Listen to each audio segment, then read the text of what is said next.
एक छोटे से गांव में जहां हवा में मिट्टी की सोंधी खुशबू घुलती थी, दो दोस्त रहते थे, मोहन और सोहन।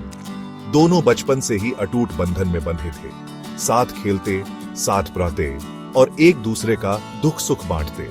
मोहन एक गरीब परिवार से था, जबकि सोहन के पिता गांव के जमींदार थे। दोनों की परवरिश अलग थी, लेकिन उनकी दोस्ती में कोई भेदभाव नहीं था। वे एक दूसरे के लिए हमेशा खड़े रहते।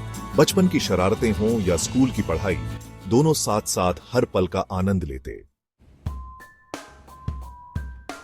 समय का पहिया घूमता रहा और दोनों दोस्त बड़े होने लगे। मोहन मेहनती था और पढ़ाई में भी होशियार। उसने अपनी लगन से शहर जाकर नौकरी हासिल कर ली। सोहन को विरासत में जमींदारी मिली।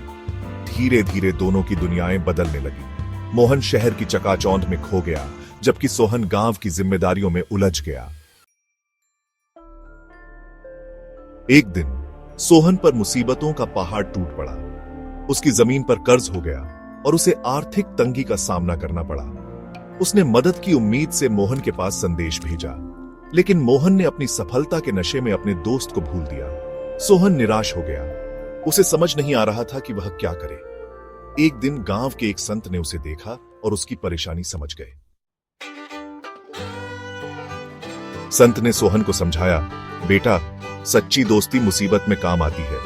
हो सकता है कि तुम्हारा दोस्त भौतिक रूप से तुम्हारे साथ न हो, लेकिन उसकी दुआएं हमेशा तुम्हारे साथ हैं। संत की बात सुनकर सोहन को अपने दोस्त पर फिर से भरोसा हुआ।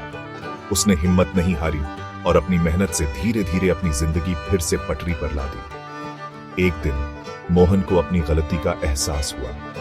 वह सोहन से मिलने गांव आया और उसे गले लगा लिया। दोनों की आंखों में आंसू थे, पछतावे के और दोस्ती के।